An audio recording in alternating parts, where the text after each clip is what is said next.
أجمعين رب اشرح لي صدري ويسر لي أمري واحلل عقدة من لساني يفقهوا قولي. Assalamualaikum warahmatullahi taala wabarakatuh. Waalaikumsalam. Alhamdulillah kita berjumpa kembali siri mendekati Al-Quran, tajwid dan terjemahan.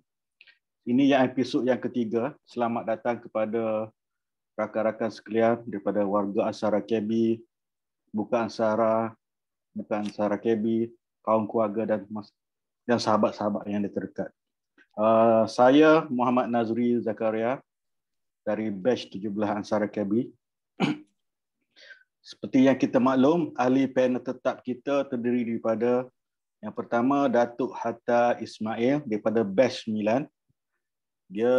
Beliau sekarang bekerja sebagai Group Managing Director UKM Holdings Sdn Bhd dan merangkap pegawai Imam dan Bilal Masjid Bandar Bukit Puchong. Manakala panel yang kedua adalah Tuan Haji Muhammad Arif Osman, juga dari batch 9 Ansara KB. Sekarang beliau bertugas Ketua Syariah Risk Management CIMB dan timbalan pegawai dan biro dakwah Surau Al-Ikhlas Taman Berjaya Kajang dan serta Surau CIMB KL Central. Okey, yang pertama, bahagian pertama adalah tajwid oleh Datuk Hatta selama 30 minit. Yang kedua, terjemahan part kedua 30 minit kemudian terjemahan akan disampaikan oleh Haji Arif. Sebelum itu diminta memang dah amin semua ya. Kita akan okey. Sebagai ringkasannya diminta hadirin sekalian mengambil nota. Sama itu kita ada slide juga. Kemudian kita diminta sediakan Al-Quran di mana kita akan mempelajari surah 79 iaitu surah An-Naziyah. Terjemahan yang kita akan gunakan buku ialah Memahami Al-Quran Petunjuk Kita. Kita akan buat recording juga, mana siapa yang tidak berkesempatan di majlis ini akan dapat mengikuti di Facebook atau di YouTube lepas ini. Kita akan upload di situlah. Seterusnya, 2 minggu lepas kita dah bagi yang 2 pemenang tu yang terima buku terjemahan tu sudah dapat ya, insya-Allah. Pada minggu ini pula kita juga ada kuis selepas kelas tajwid daripada Datuk Hatta. Siapa yang cepat dan betul jawapan kita bagi kepada 2 pemenang ya. Siap sedia ya. Malam ini kita akan belajar tajwid dengan hukum idgham. Okey. Selesai pada kuis. Okey. Datuk Atta dah ready ya? Datuk Atta? InsyaAllah. Okey, dipersilakan Datuk Atta untuk meneruskan majlis ini. Sekian, dipersilakan.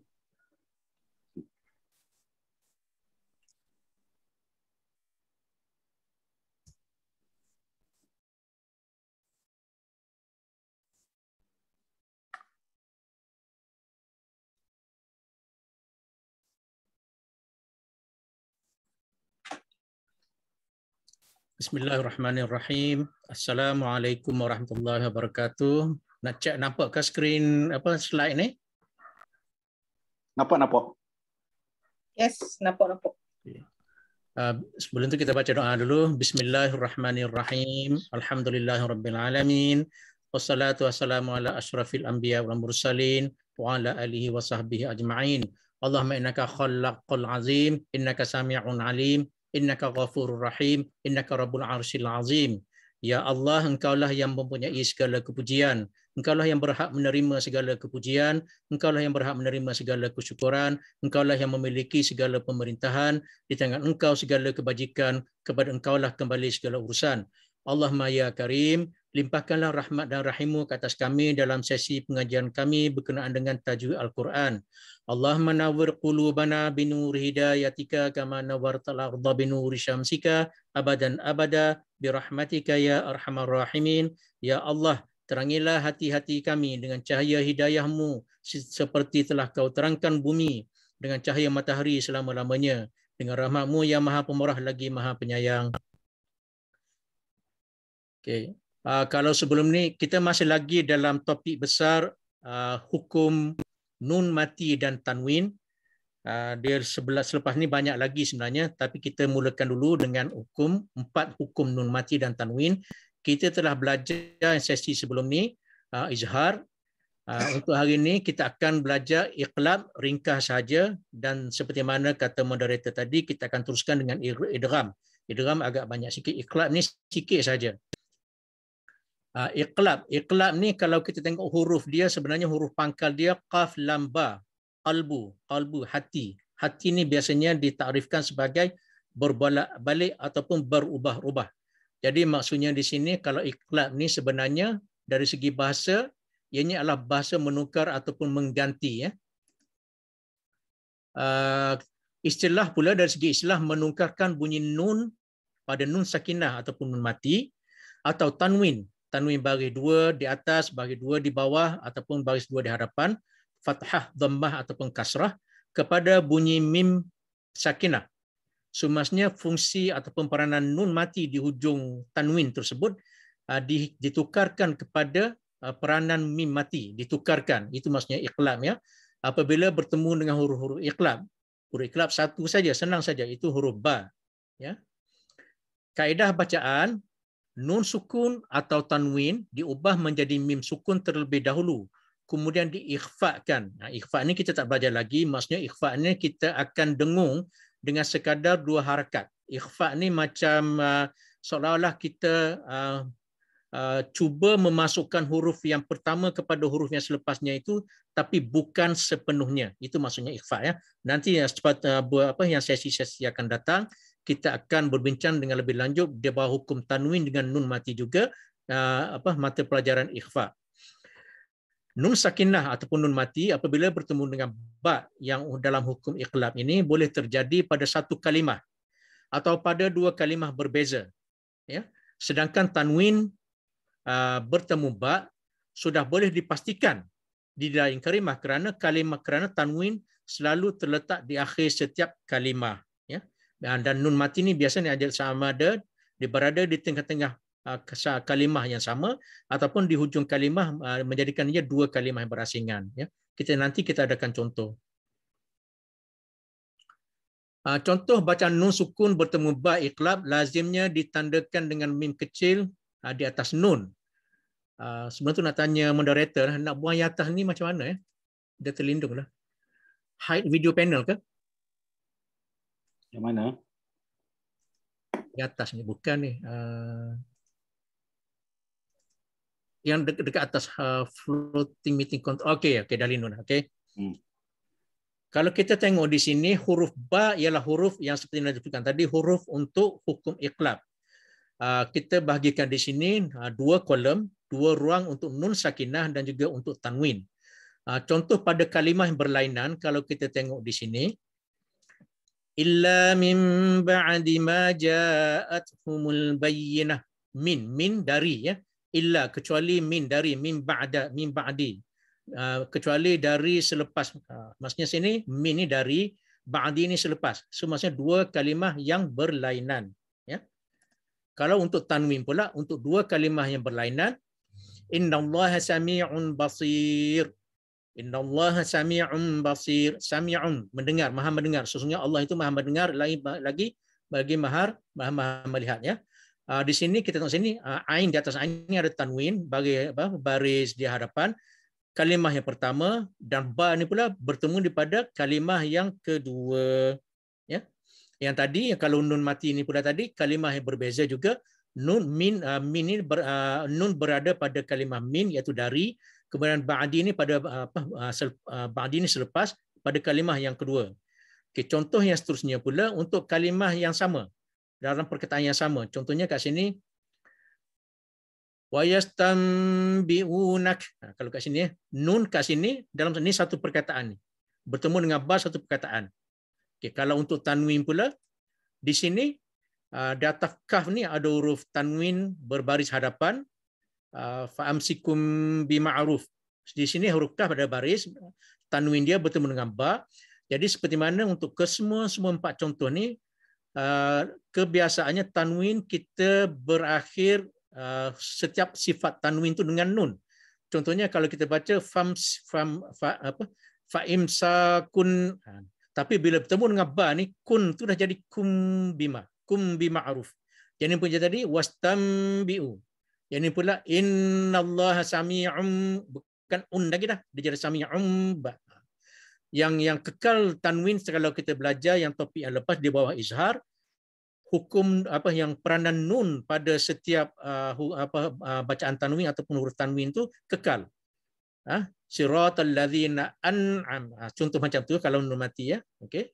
Tapi untuk ni senang saja. Mim huruf nun peranan nun dalam tanwin ataupun huruf nun tu sendiri ditukar kepada mim. Okey. Ni antara contoh-contoh lain. Ini soalnya sama tadi, mim ba'di. Yang ni pula zahabim bihi. Yang paling senang apabila setengah-setengah Quran, lazimnya sekarang ni Quran rasmi Uthmani, resam Uthmani, apabila bertemu iklab ni dia bagi tanda kat kita mim kecil macam ni. Jangan confuse dengan mim yang wajib kita waqaf. Yang tu ada satu lagi mim. Yang ni mim ni biasanya kebiasaannya macam ni. Tapi kalau mana-mana yang biasa pakar Al-Quran, kalau dibaca Al-Quran Arab betul-betul memang tak ada baris, tak ada tanda, memanglah orang kata ke laut lah kita. Nasib baik rasam Uthmani ni dia ada tanda, ada baris macam ni ya. Okey, ni dia tadi contoh. Yang tadi ni yang bila berada di lain kalimah, untuk satu kalimah sama juga seperti yang sebelum ni. Contoh dia ambiuni. Ni nun mati, nun sukun bertemu dengan ba dalam satu huruf, ambiuni. Untuk yang ni juga sama juga, tambutu. Nun mati bertemu dengan ba. Ditukar terus, nun tu dah tak ada dah. Ya. Inilah yang kita kata setengah-setengah tu penulisan lain, pembacaan lain. Ya. Ada pandangan yang mensyaratkan supaya iqlab dibaca dengan merenggangkan sedikit bibir. Ya. Setengah-setengah daripada qiraat mensyaratkan supaya hukum iqlab seolah-olah boleh diletakkan sekeping kertas antara bibir apabila berjumpa huruf, apabila hukum hukum iqlab. Ya. Tapi sebenarnya ada dua pendapat. Ya. Yang pertama menurut Imam Asy-Syatibi, ia dibaca dengan rapatkan bibir. Yang kedua pula menurut Imam Jazari, dibaca dengan renggangkan bibir. Kedua pendapat ini adalah boleh terima. Maka terserahlah kepada pilihan masing-masing. Yang penting baca Quran. Jangan tak baca pula. Nah? Nak rapat ke tak rapat ikut sukalah. Okey, kita habis hukum iqlab. Kita pergi kepada yang seterusnya. Pendek saja iqlab. Kita pergi idgham. Idgham ni panjang sikit. Idgham yang kita pelajar pada malam ni hanya yang kata confine ataupun yang di bawah tajuk mim nun mati dengan tanwin saja. Idgham yang lain banyak lagi. So kalau ada siapa nak bertanya, macam mana pula dengan idgham ni? Tapi untuk malam ni, yang ni saja untuk malam ni ya. Okey, secara ringkasnya ni muka sini kat dalam pun ada lagi. Huruf-huruf idgham ni dia ada mim, nun, waw, ya, ra dan lam. Ya. Kalau iqlab tadi satu je, senang saja. Yang iqlab yang sebelum yang izhar sebelum ni ingat tak kita punya nak sebut bagi senang ni. Ar-Rahim kha'ahu. Yang ni pun ada juga kat dalam nanti ya kita sebut ya. Okey, untuk di bawah nun mati dan juga tanwin, dia senang saja, dia ada dua, sama ada dengung ataupun tak ada dengung. Ni ayat ni perkataan ni perkataan bahasa Arab idgham. Idgham dengung bi dengan la dengan tidak gunnah. La ni tidak ya, bi la gunnah dengan tidak gunnah. Kemudian satu lagi idgham ma'al gunnah ataupun disebut juga sebab kita sini bi la gunnah. Jadi ada setengah orang tu nak bagi ada dia punya sebaliknya disebut idgham bi gunnah. Tadi bi la gunnah. Yang ni jadi bi gunnah. Jadi kedua ni betul, idgham ma'al gunnah pun betul, idgham bi gunnah pun betul. Maksudnya idgham memasukkan apa yang huruf-huruf nanti yang kita akan baca nanti daripada satu ke dalam satu huruf yang lain, satu dengan dengung, satu tak ada dengung. Okay. Kalau muka depan tadi kita baca huruf ada 6 huruf. 6 huruf tadi terpecah kepada 2 untuk yang tanpa dengung, 4 untuk yang ada dengung. Okey. Contoh ni ada kat sini tapi kat dalam nanti ada lagi contoh. So kita pergi ke slide seterusnya. Okey. Kalau mengikut tafsiran seperti mana untuk makluman, dalam segi bahasa idgham memasukkan ke dalam sesuatu. Maksudnya memasukkan sesuatu ke dalam sesuatu. Dari segi itulah hukum tajwid pula, ianya memasukkan nun mati atau tanwin ke dalam huruf-huruf idgham yang 6 ni. Ya. Memasukkan huruf yang bersifat nun mati ataupun nun sakinah atau tanwin ke dalam huruf-huruf idgham. Ya. Huruf ni saya sebutkan tadi 6 ya. Saya bezakan warna di sini. Yang ya, nun, mim, waw ni untuk dengung, bi gunnah ataupun ma'al gunnah.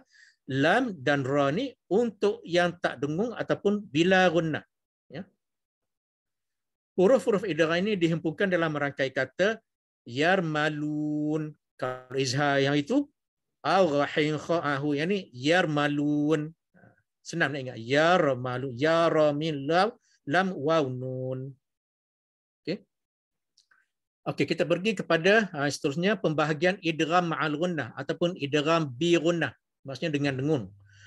Nun sakinah, nun mati atau tanwin bertemu dengan salah satu daripada huruf idgham ma'al gunnah. Maka bunyi nun sakinah atau tanwin hendaklah dimasukkan atau digabungkan ke dalam huruf-huruf idgham ma'al gunnah serta didengungkan 2 harakat. 2 harakat tu kita boleh mengikut kelajuan kita sendiri. Kita buat soalan kita boleh macam jarilah. Kalau harakat tu macam tu dah lebih kurang ya. Okey.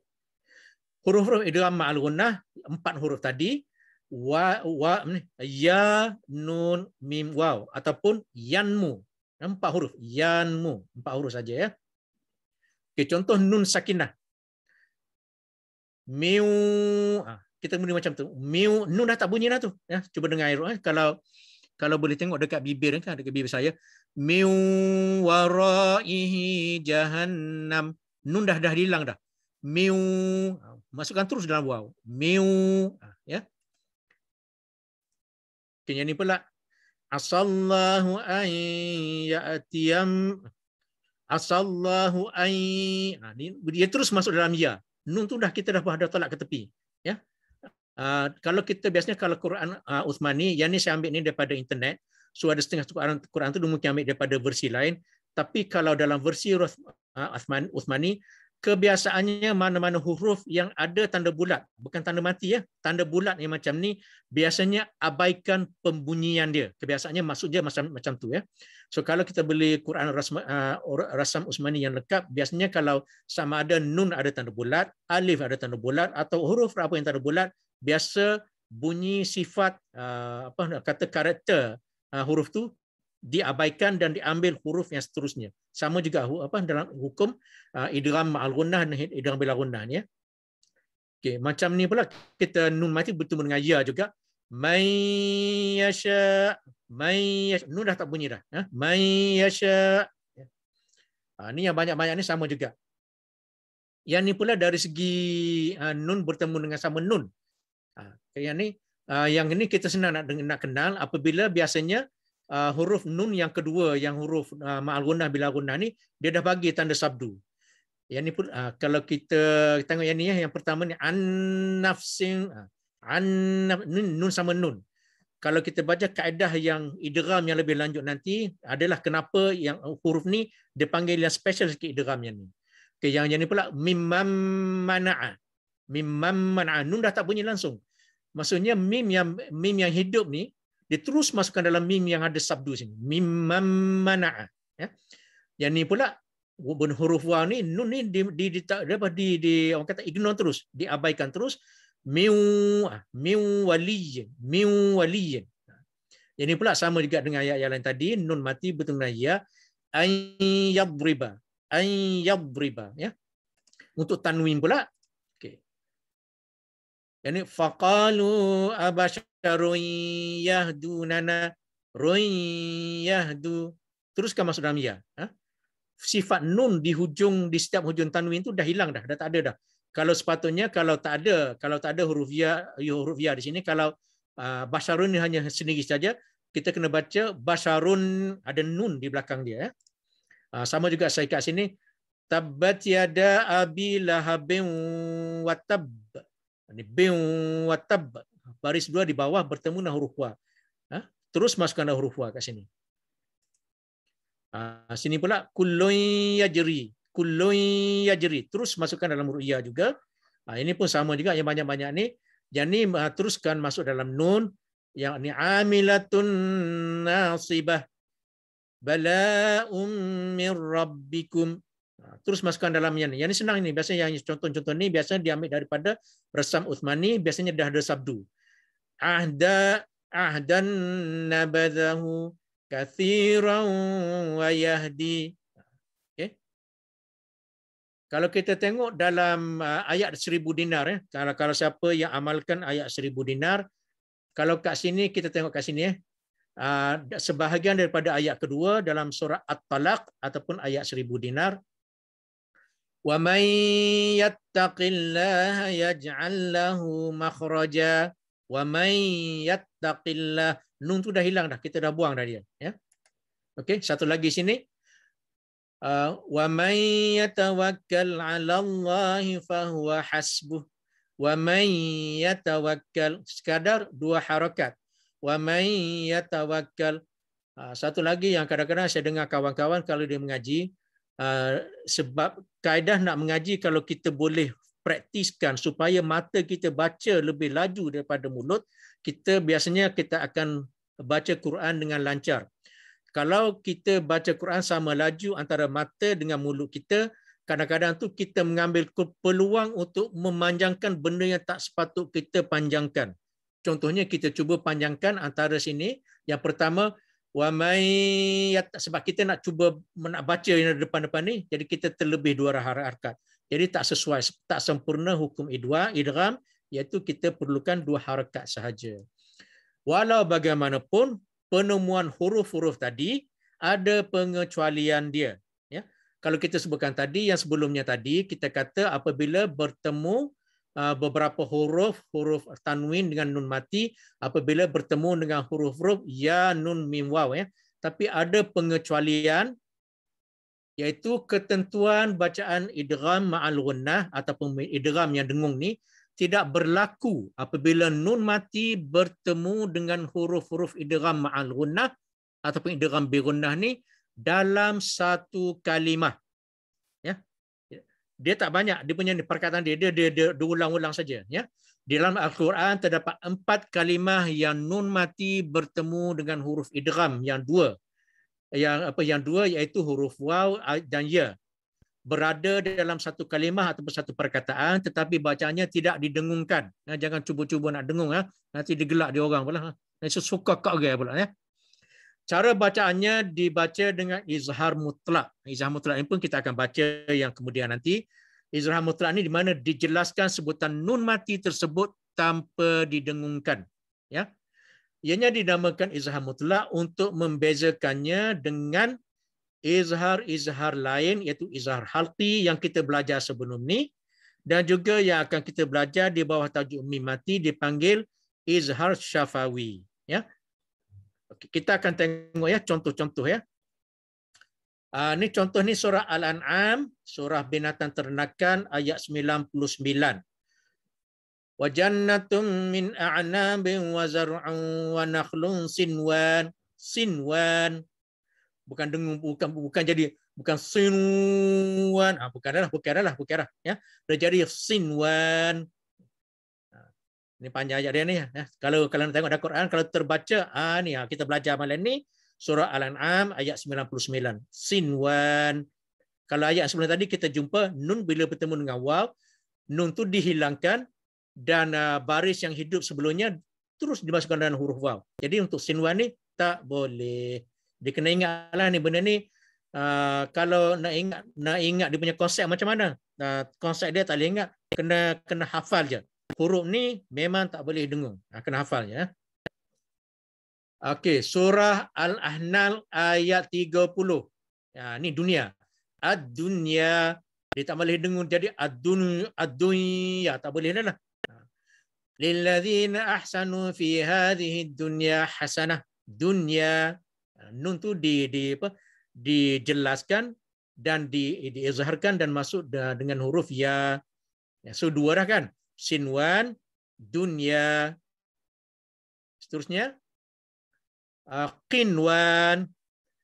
Wa minan naqli minat tal'iha qinwan. Sama juga. Qinwan. Tak boleh dengung. Tak boleh dengung. Tak boleh nak kata qinwan. Tak boleh lah. Jadi qinwan. 3 dah kan? Okay, seterusnya. Surah As-Saf ayat 4. Bunyanah. Innallaha yuhibbul ladzina yuqtaluna fi sabilihi saffan ka'annahum bunyan. Bunyan, bukan bunyan lah. Ini bukan bunyan ni, bunyan. So maksudnya sekarang ni kita dah berapa tadi? Kita kata 4, so sekarang ni inilah keempat-empatnya. Dan ayat perkataan-perkataan ini biasa kita akan jumpa banyak kali dalam sepanjang 114 surah, terutamanya perkataan dunia, ya. Imam Syatibi telah berkata wa indahuma likulli azharin bi kalimah. Maksudnya para qura telah sepakat mengizharkan nun mati dikala bertemu dengan waw atau ya di dalam satu kalimah sahaja. Ya. Okay, seterusnya kecuali apabila dalam bertemu dengan saktah. Bila saktah ni dia tak boleh lah, dia kecuali dia macam surah ni dalam yang ni sebenarnya surah Al-Qiyamah ni waqilaman raq. Yang ni ada hukum saktah ni mungkin kita baca dia akan kemudianlah. Biasanya hukum saktah ni sama ada di tengah-tengah ayat ataupun di tempat yang waqaf dibenarkan, ya. Biasanya tak banyak, dalam surah Yasin pun ada juga. So yang dalam kaedah yang 4 yang qinwan, sinwan, qinwan dunia tadi, dalam kaedah saktah ada sin kecil ke atas tu, ianya tidak boleh ikut kaedah yang 4 tadi, dia kena ikut hukum saktah. Kita belajar akan datang, ya. Okey, yang seterusnya okey, dah kena habis dah ni. Sabar tu Haji Herok, ya. Idgham bila gunnah. Idgham bila gunnah. La tu biasa kalau kita pergi dekat Mekah ke dekat Madinah ke, kalau kita dengar Tok Arab cakap la. Tak boleh lah tu maksudnya. B itu dengan bila gunnah. Memasukkan B dengan tiada gunnah, dengan bila gunnah. Idgham bila gunnah tanpa dengung. Nun sakinah ataupun nun mati tanwin, dan tanwin bertemu dengan salah satu daripada huruf idgham. Bila gunnah, maka bunyi nun sakinah atau tanwin hendak dimasukkan atau digabungkan ke dalam huruf idgham bila gunnah tanpa dengung. Dah tak ada dah 2 harakat ke apa harakat dah tak ada. Terus masuk, ya. Huruf idgham ni iaitu huruf lam dan ra. Senang saja. Contoh yang ra, mir rabbihim. Ya, salah ni. Mir rabbihim ni. Saya copy daripada internet ni. Dia tak ada mir rabbihim ni, tak ada ni. Salah. Grammar salah ni. Walaupun saya tak reti bahasa Arab tapi salah ni, mir rabbihim. Sebab bila huruf ha di depan tu baris bawah, sepatutnya huruf ba tu bagi di bawah juga ni. Mir rabbihim. Betul tak tu Haji Herok? Betul kan? Grammar bahasa Arab, Okey, mir rabbihim. Nun langsung hilang. Seolah-olah tu nun tak ada langsung. Mir rabbihim, ya. Wa nakhafihi mir ruhi. Ini daripada surah, kalau tak salah surah At-Taubah ni. Wa nakhafihi mir ruh. Dia terus nun mati tu dah tak ada dah, hilang tu. Mir ruh. Seolah-olah kita aja mim bagi di bawah mi, dia dimasukkan terus dalam ra, sabdu bagi di hadapan. Mir ruhihi. Yang ni khairur raziqin. Yang ni Quran ni saya rasa dia tak ambil daripada Resam Usmani. Dia tak ada sabdu atas ra, tapi hukum bacanya sama. Khairur raziqin. Sini kita tak nampak nun sebab nun di sini tersembunyi dalam tajwid, dalam hukum tanwin. Ni ar-ra'ahu istaghna. Yang ni surah, kalau tak silap saya ni surah Iqra. Ya. Ar-ra'a nun kita buang terus masuk dalam ra, ya. Ini ghafurur rahim. Ini banyak dalam Quran ni. Cari banyak, memang banyak ni ghafurur rahim. Maha pengampun lagi Maha penyayang. Untuk lam pula, yang tadi ra ni untuk lam pula. Faman lam yajid fasiyamu syahrain. Faman lam, nun kita buang, masukkan terus dalam lam. Faman lam, seolah-olah mim baris di atas, masukkan dalam lam syaddu. Apa? Nun tu tak dibunyikan langsung. Hudan lil muttaqin. Hudan petunjuk lil muttaqin bagi orang-orang yang bertakwa. Allah silap ma'ruf jadi tafsir pula kali ni. Hudan lil muttaqin, jalan apa petunjuk bagi orang yang bertakwa. Hudal masuk dalam lam terus. Min ladun nun dibuang marus kama tu dalam lam. Ni saja banyak bagi contoh supaya adik kakak bila jumpa dalam Quran nanti, oh ni jupadah sama, ni jupadah sama semua, ya. Ni yubayyin lana, ni bimu'minil lana. Okey. Idgham bila gunnah ini boleh dikenali dengan melihat ia tidak mempunyai sebarang tanda mati di atas nun dan tanwin pula tidak selari. Dia biasanya dia akan seolah dia macam sengit sikit. Kalau bagi atas bagi dua di atas dengan bagi dua di bawah tu dia macam sengit sikit, ya. Kalau tak silap saya mungkin saya kena cek balik. Kalau baris hadapan tu dia macam nombor 69. Kalau tak silap saya lah. Kena cek balik ni. Okey, kita sampai kepada kita macam mana kita dengar pengajian daripada pakar-pakar di luar sana. So kita keluar daripada sini sekejap. Kita keluar sekejap. Macam mana nak keluar?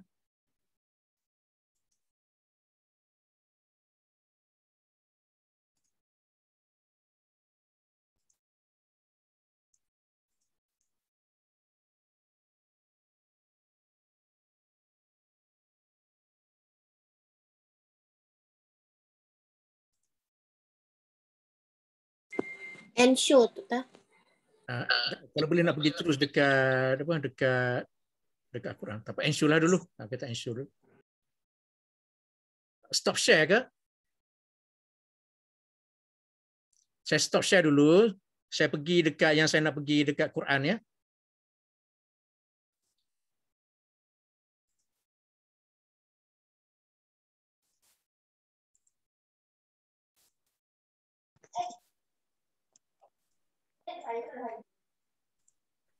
Okey, kita dengar, ya.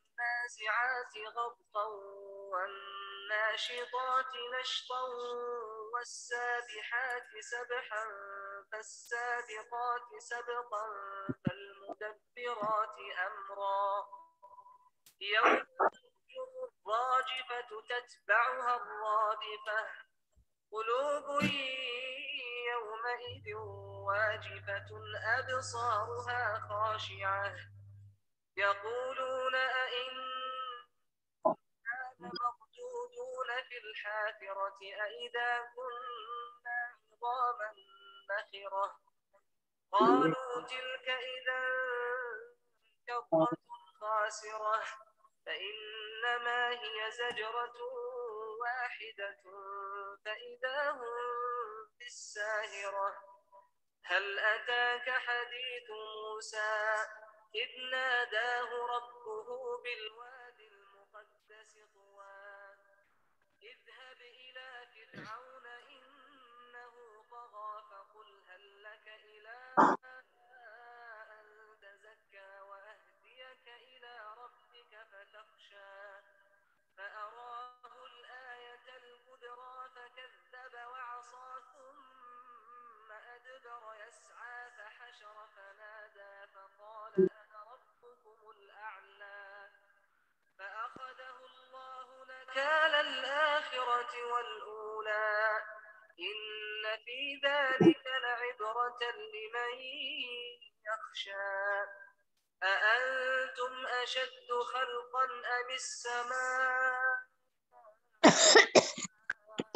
رفع سمكها فسواها وأغطش ليلها وأخرج ضحاها والأرض بعد ذلك دحاها أخرج منها ماءها وقطعاها والجبال أرساها متاعا لكم ولأنعامكم فإذا جاءت الطامة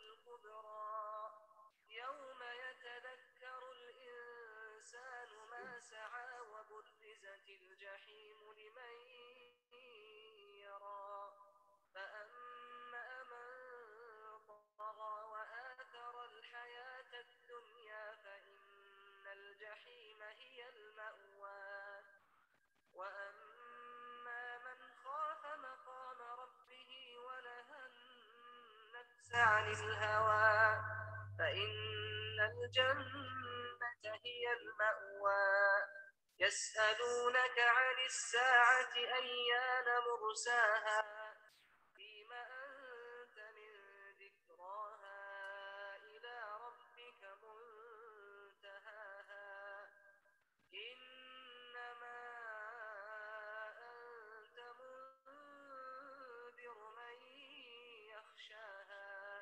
كأنهم يوم يرونها لم يلبثوا إلا عشية أو ضحاها.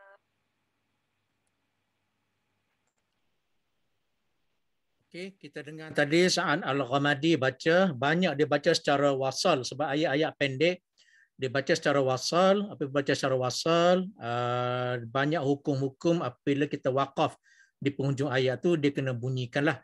So mungkin nanti akan datang kita bacalah macam mana kita nak baca wasal ataupun kita nak baca waqaf. Okay, kita sambung balik. Saya nak cari tadi mana slide saya tadi. Kita berhenti kat mana tadi?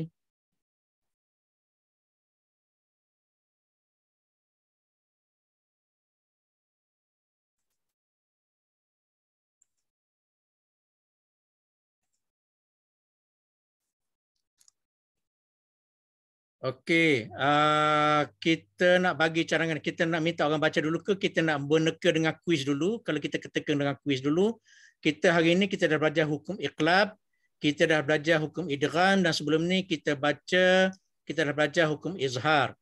Jadi sila tengok Quran masing-masing atau boleh tengok kat skrin ni.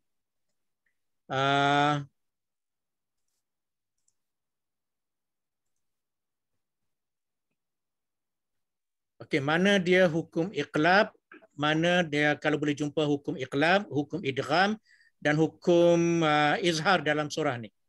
Banyak ayat ni. Tak share screen tu. Tak share lagi ke? Ha. Bentar-bentar .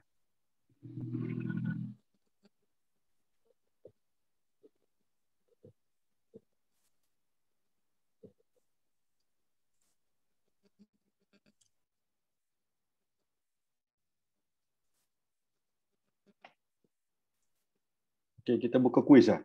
Kita buka kuis. Kita buka kuis. Okey. Dua yang tercepat dan betul. Siapa nak jawab?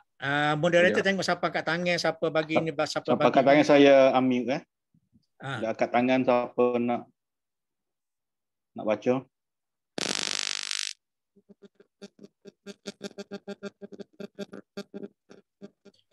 Hukum iqlab malam ni, hukum idgham dan juga hukum izhar. Siapa? Untuk makluman siapa-siapa yang nak tengok balik yang YouTube tadi, ni alamat dia kat sini alamat dia. Ataupun cari saja surah An-Nazi'at Sa'an Al-Ghamadi. Adakah? Kita nak dua orang. Dah ada ke? Tak ada lagi.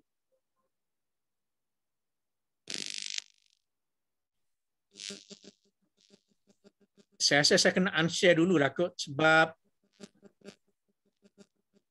takut nanti jawapan dia tu.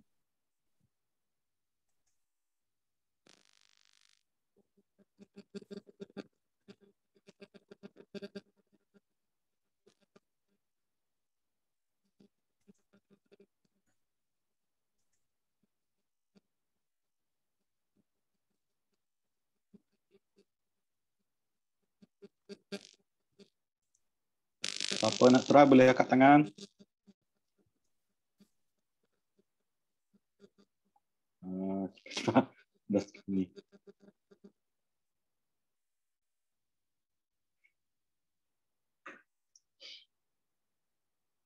Ada ke?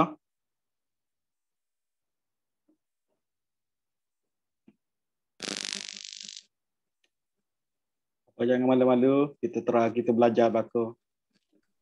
Kan salah boleh betul. InsyaAllah.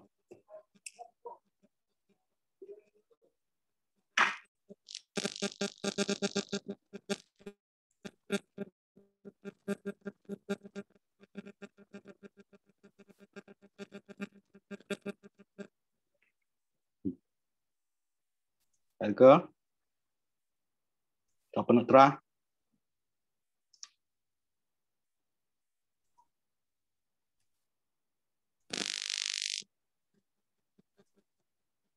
Masa berjalan.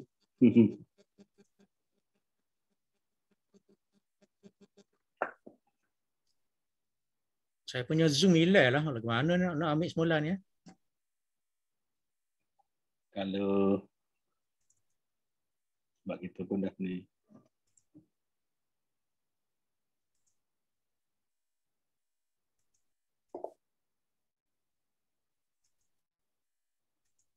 Dah ke mana nak masuk semula, I? Nak masuk apa? Nak share screen ke macam mana? Tak nak masuk semula. Tak, skrin dia tak keluar langsung ni, Zoom.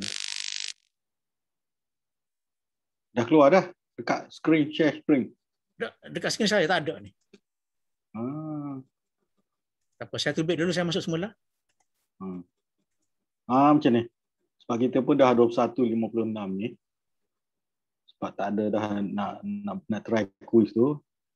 Apa kata kalau kita teruskan kepada bahagian terjemahan tak? Boleh tak? Boleh? Okey. Okey. Kita dipersilakan Tuan Haji Muhammad Arub untuk meneruskan majlis bahagian terjemahan surah An-Nazi'at. Dipersilakan. Assalamualaikum warahmatullahi wabarakatuh. Bismillahirrahmanirrahim. Alhamdulillahi rabbil alamin. Wassalatu wassalamu ala rasulillah wa ala alihi wa sahbihi ajma'in. Rabbi shrah li sadri wa yassir li amri wahlul 'uqdatam min lisani yafqahu qawli, amma ba'd. Okey, malam ni kita tengok surah An-Nazi'at, dan seperti siri-siri yang sebelum ni, kita akan lihat sebab penamaan surah, informasi tentang surah, bilangan ayat, kedudukan dalam mushaf surah yang keberapa, isi pokok ataupun mesej utama yang Allah nak sampaikan kepada kita melalui surah An-Nazi'at. Kemudian kita akan lihat juga keterkaitan hubungan di antara surah An-Nazi'at dengan surah sebelumnya, iaitu surah An-Naba. Maknanya kenapa di dalam mushaf tu selepas surah An-Naba diletak surah An-Nazi'at. Apa kaitan antara surah An-Naba dengan surah An-Nazi'at? Sebab setiap yang Allah buat tu dia tidak sia-sia, mesti ada sebab dia. Kemudian yang kelima, kita akan tengok keutamaan surah. Kalau ada hadis-hadis yang menceritakan tentang keutamaan surah An-Nazi'at. Dan yang keenam, kita lihat pengajaran dari An-Nazi'at. Okey, dari segi isi pokok ataupun mesej utama, sebenarnya kalau kita tengok di dalam Al-Quran ni, dia ada 7 mesej utama yang Allah nak sampaikan, dan 7 mesej utama tu Allah dah ringkaskan di dalam surah Al-Fatihah yang kita belajar di dalam siri yang pertama dulu. Apa 7 mesej utama yang Allah nak sampaikan, yang Allah nak kita tahu, yang Allah nak kita pegang di dalam Al-Quran yang mengandungi 114 surah, yang mengandungi 30 juzuk, yang mengandungi 6.236 ayat. Mesej yang pertama adalah akidah. Ya, pegangan kita, kepercayaan kita kepada Allah, kepada rukun iman. Mesej yang kedua ialah ayat-ayat kauniyah. Kalau kita tengok di dalam surah Al-Fatihah, bila kita kata Bismillahirrahmanirrahim, dengan nama Allah yang Maha Pemurah lagi Maha Penyayang. So perkataan Allah di dalam Bismillah tu, di dalam ayat pertama surah Al-Baqarah tu, itu memberi mesej akidah. Ya, kita kena percaya kepada Allah. Kemudian bila kita lihat ayat kedua dan ayat ketiga, Alhamdulillahirabbil alamin, segala puji bagi Allah seru sekalian alam, Ar-Rahmanir Rahim, Maha Pengasih lagi Maha Penyayang. Itu ayat-ayat kauniyah. Tuhan seru sekalian alam, Allah mengajak kita memerhati kejadian alam semesta ini untuk membuktikan kewujudan Allah. Sebab kita tak boleh nak nampak zat Allah. Tetapi bagaimana kita nak dapat keyakinan bahawasanya Allah itu wujud? Dengan merhatikan kepada kejadian alam semesta ini.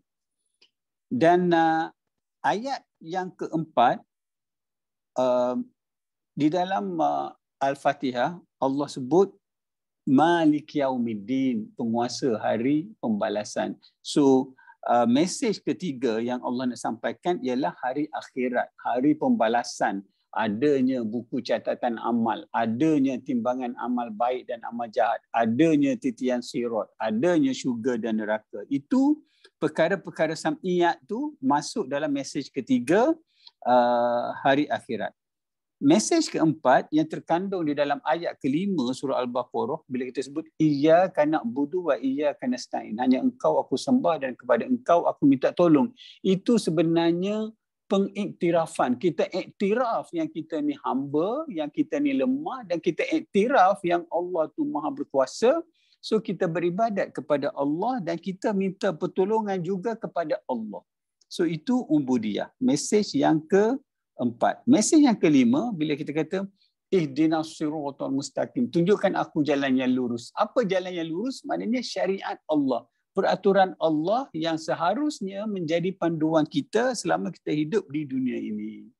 So selepas iyyaka na'budu wa iyyaka nasta'in, ihdinas siratal mustaqim, kita ada siratal ladzina an'amta 'alaihim, iaitu jalan orang-orang yang engkau beri nikmat kepada mereka. Maknanya kisah motivasi, kisah-kisah targhib, kisah-kisah orang soleh untuk kita jadikan panduan.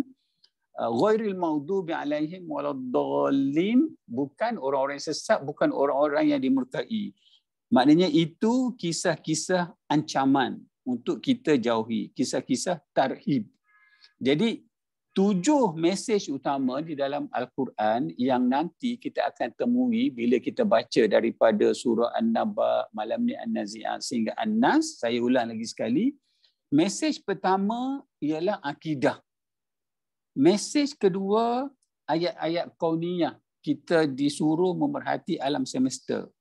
Mesej yang ketiga tentang hari akhirat, hari pembalasan.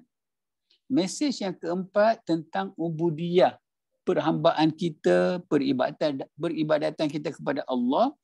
Mesej yang kelima, syariat, peraturan hidup kita, SOP hidup kita menurut kehendak Allah. Mesej yang keenam, kisah-kisah suri teladan untuk kita jadikan motivasi. Dan mesej ketujuh ialah kisah-kisah ancaman untuk menghindarkan diri kita daripada maksiat. Dan kalau kita lihat kepada susunan Al-Quran, surah yang panjang selalu letak di depan, di tengah tu surah yang sederhana, di hujung tu surah-surah pendek. Jadi bila kita belajar juzuk amma, sebenarnya kita belajar surah-surah pendek, surah yang kebanyakan daripada kita hafal untuk kita baca dalam solat. Jadi nanti mudah-mudahan selepas kita belajar tentang surah An-Nazi'at, kalau kita baca dalam solat, kalau imam baca dalam solat, so kita faham apa mesej yang Allah nak sampaikan kepada kita. Okey, satu lagi yang saya nak sebut di dalam mukaddimah ni, kita kata bagaimana Allah memulakan sesuatu surah di dalam Al-Quran.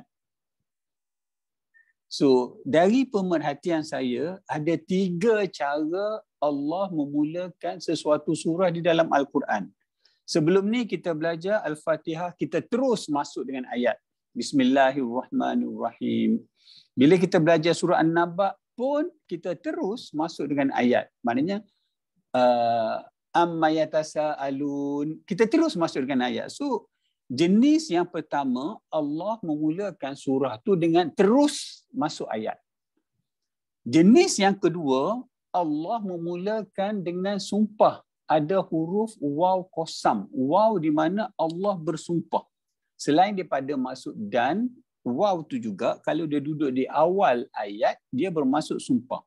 Jadi kita ada wan nazi'an, demi malaikat yang mencabut nyawa. Kita ada wal asri, demi masa. Wad duha, demi waktu duha. Wal fajr, demi waktu fajar. Wasyamsi wa duhaha, demi matahari. Kan? Maknanya ada kategori surah-surah tertentu yang Allah mulakan dengan sumpah. Allah mulakan dengan waw qasam. Allah bersumpah. So kalau Allah bersumpah, satu, Allah akan bersumpah dengan benda-benda yang signifikan. Macam wan nazi'an, Allah bersumpah dengan malaikat. Yang kedua, mesej yang akan disampaikan di dalam ayat-ayat berikutnya adalah mesej yang penting. Itu yang sumpah. Dan kategori yang ketiga ialah surah yang dimulakan dengan huruf-huruf muqatta'ah ataupun huruf-huruf potong.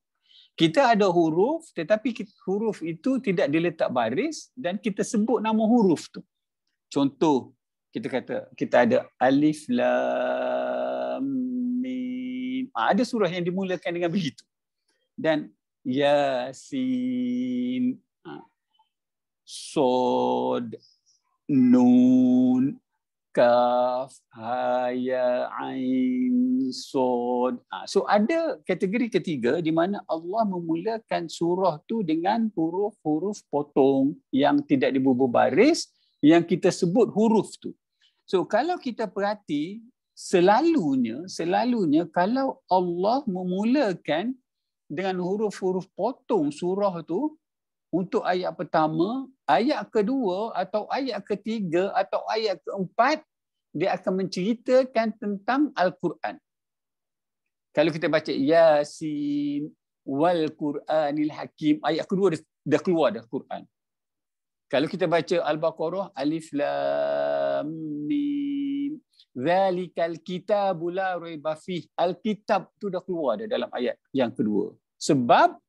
Sebab zaman Zahiliyah dulu, dia terkenal dengan sastra. Jadi untuk menarik perhatian, Allah mulakan dengan huruf-huruf potong. So orang Arab Jahiliyah dulu, walaupun dia kaya dengan sastra, dia tak mulakan syair-syair dia dengan huruf-huruf potong macam ni. So ini satu lagi bukti bahawasanya Al-Quran itu bukannya ciptaan Nabi Muhammad. Okay? Lepas tu kalau kita tengok tafsir, selalunya tafsir itu dia akan tulis alif lam mim, kan? Ataupun dia alif lam mim dia kata hanya Allah yang mengetahui. Tapi saya pernah dengar Datuk Dr. Ustazah Nur Hafizah Musa di dalam kelas tafsir dia sebut, dia kata ini sebenarnya nak kata apa, seruan cabaran Allah kepada orang-orang yang ragu-ragu dengan Al-Quran. Seolah-olah Allah kata, kalau kamu pandai sangat, kalau kamu terror sangat, buatlah Al-Quran, buatlah satu surah, buatlah satu ayat yang sebanding dengan Al-Quran. Allah tulis Al-Quran 114 surah tu hanya dengan menggunakan huruf-huruf hijaiyah. Alif, ba, ta sampai ya. Jadi kalau kamu pandai, gunalah alif, ba, ta sampai ya tu untuk mencipta ayat yang setanding dengan Al-Quran. Dan dia bagi analogi, dia kata bayangkan ada rombongan makcik kiyah ke siapa ke dari Baling datang sebab orang duduk mengagung-agungkan KLCC. Jadi dia pun tengok KLCC, alah macam ni je KLCC. Mungkin setengah orang, wow KLCC kan. Tetapi untuk orang yang, alah macam ni je KLCC yang diagung-agungkan. So dia kata, bayangkan kalau arkitek yang design building tu, kalau engineer yang supervise the construction of the building tu dengar, mesti dia panas telinga dah. Mesti dia rasa macam berdesing nak marah. So arkitek ke engineer ke kata, makcik, kalau makcik terror sangat, nah ini pasir, ini simen, ini air, ini batu, ini besi, ini cermin. Makcik buatlah KLCC kalau makcik pandai. So pastinya tak dapat buat sebab ilmu tu penting. Kan? Jadi kalaupun kita ada huruf hijaiyah, alif ba ta sampai ya, kita tak akan mampu nak buat ayat yang sebanding dengan Al-Quran. So, 3 cara Allah memulakan surah di dalam Al-Quran. Pertama, terus masuk ayat. Kedua, Allah mulakan dengan waw qasam, Allah bersumpah seperti surah An-Nazi'at yang kita nak baca ni. Kemudian yang ketiga, Allah memulakan dengan huruf muqatta'ah untuk menarik perhatian kaum kafir Quraisy tentang mukjizat Al-Quran. Baik, cukup sekadar mukaddimah, kita masuk kepada surah An-Nazi'at yang kita nak belajar malam ni. Sebab penamaan, surah An-Nazi'at ni ada 3 nama ya. An-Nazi'at yang bermaksud malaikat yang mencabut nyawa. Perkataan tu terdapat di dalam ayat pertama. Ayat pertama yang kita baca tadi,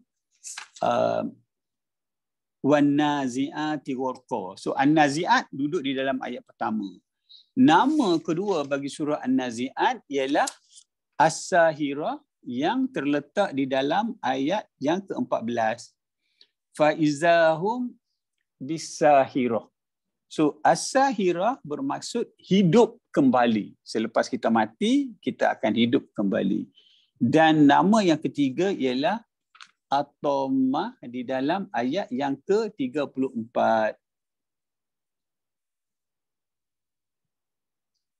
Fa'idha ja'atit tammatul kubra. Tammatu tu, At-Tammatu tu maksud dia malapetaka. So An-Nazi'at mempunyai 3 nama. Pertama, An-Nazi'at yang bermaksud malaikat mencabut nyawa. Yang kedua, As-Sahirah, hidup kembali. Yang ketiga, At-Tammah, malapetaka. Itu 3. Kemudian kita lihat daripada sudut informasi surah, dia tergolong di dalam surah Makkiyah yang diturunkan sebelum hijrah. Surah yang pendek mengandungi 46 ayat. Dari segi turutan dalam mushaf, ia merupakan surah yang ke-79.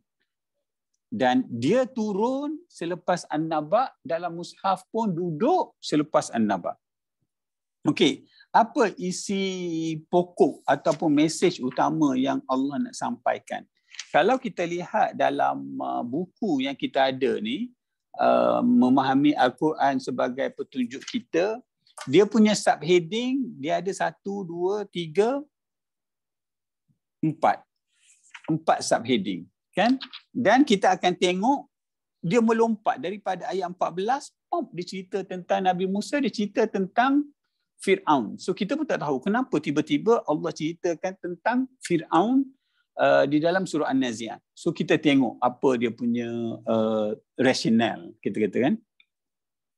Okey, mesej yang pertama, Allah bersumpah dengan malaikat. Ini terkandung di dalam ayat 1 hingga 5. Ya. Di dalam ayat 1 hingga 5, Allah bersumpah dengan malaikat. Ini menunjukkan betapa maha kuasanya Allah menciptakan malaikat dan betapa maha pengasih dan penyayangnya Allah kepada kita. Dia menciptakan malaikat untuk menjaga kebajikan manusia di dunia ni. So kita tengok apa yang terkandung di dalam ayat 1 hingga 5. Kalau kita boleh baca subtitle dia, Allah bersumpah dengan malaikat.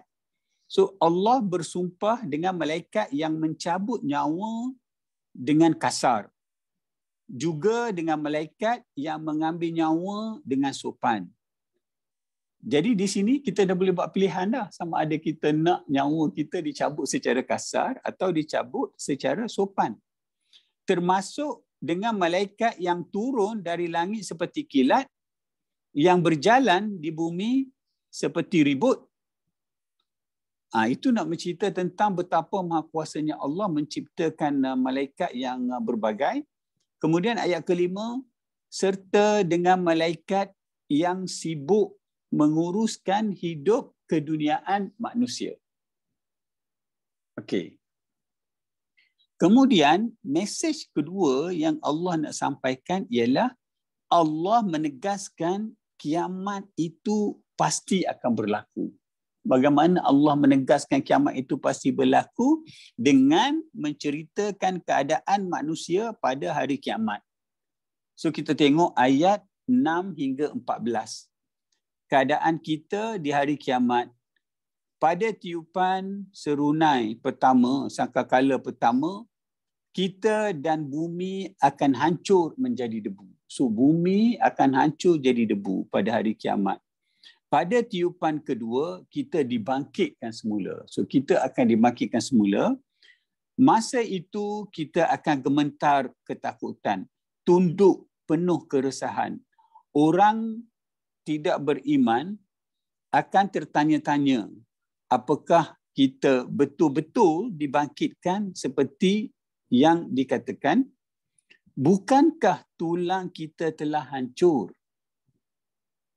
Kalau begitu, tentulah kita dalam kerugian. Dengan sekali tiupan serunai, kita dihidupkan semula seperti di bumi. Maknanya, tiupan sangkakala kedua tu Allah ulang 2 kali. Kita tengok ayat ke-7 pada tiupan kedua. Kemudian ayat 13, dengan sekali tiupan kita dihidupkan kembali. Ayat 13-14. Memang Allah menegaskan bahawasanya ada hari kiamat, ada hari kebangkitan semula. Itu mesej yang kedua. Mesej yang ketiga, kalau kita lihat kenapa orang-orang musyrik dia menolak hari kiamat, sebab dia uji akal. Dia kata, tengok ayat 11 tu, bukankah tulang kita telah hancur? So bagaimana Allah nak bangkitkan kita semula? Sebab belulang kita semua dah hancur, dah dimakan tanah, dah dimakan ulat selepas kita dikebumikan. So nak ceritanya, kita dalam hal-hal sam'iyat macam ni, dalam hal-hal agama, kita tak boleh nak guna logik akal. Ya? Sebab ilmu yang Allah bagi kita tu terbatas, dan kekuasaan Allah tu tak ada batas. Ilmu Allah tu tak ada batas. Kehendak Allah tu tak ada batas. Jadi Allah boleh melakukan apa saja yang dia nak. So untuk benda-benda macam ni, kita hanya bergantung kepada wahyu yang terkandung di dalam Al-Quran, kepada hadis-hadis yang disampaikan oleh Rasulullah SAW. So logik akal kita tu ada hadnya, ada batasnya. Tak semua benda terjangkau oleh akal kita. Okey, mesej seterusnya, mesej yang keempat, ini kita nak tengok kenapa Allah tiba-tiba cerita tentang Fir'aun. Allah bagi amaran sebenarnya kepada kita supaya kamu jangan jadi orang yang ingkar. Contoh orang yang ingkar ialah Fir'aun. Dan kita tahu apa yang berlaku kepada Fir'aun. Dia diazab di dunia ni, dengan mati tenggelam, tetapi mayatnya diapungkan sehingga hari ini kita boleh tengok jasad Fir'aun tu sedemikian Allah perlakukan. So di akhirat nanti dia akan dihina lagi. So di dalam ayat 15 hingga ayat 26 tu Allah menceritakan tentang Fir'aun sebagai kita kata tarhib, sebagai contoh orang yang ingkar terhadap perintah Allah, supaya kita tidak tergolong di dalam golongan yang ingkar terhadap perintah Allah.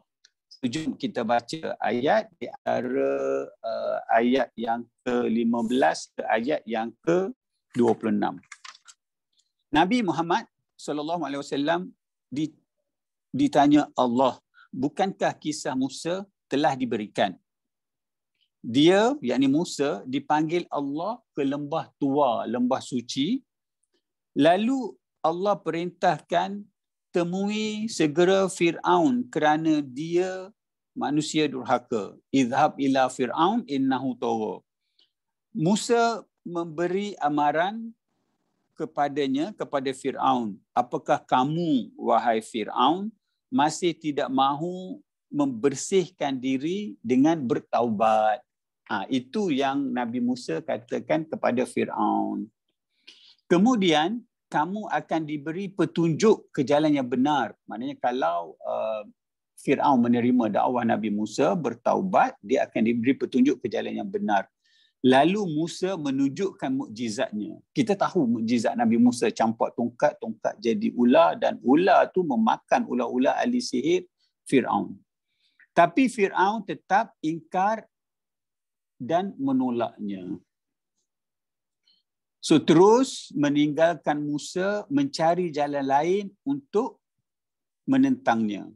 Lalu dikumpulkan segala pembesar negara dan pengikutnya. Fir'aun kumpul pembesar negara dan pengikutnya. Kemudian dengan megah mendakwa, akulah Tuhan kamu yang maha berkuasa. Ana rabbukumul a'la, Fir'aun kata. Akulah Tuhan kamu yang maha berkuasa. Nak ceritanya keingkaran Fir'aun tu sampai dia mengaku Tuhan. Dan saya pernah dengar ustaz cerita, Iblis sampai pengsan masa dengar Fir'aun cakap macam ni.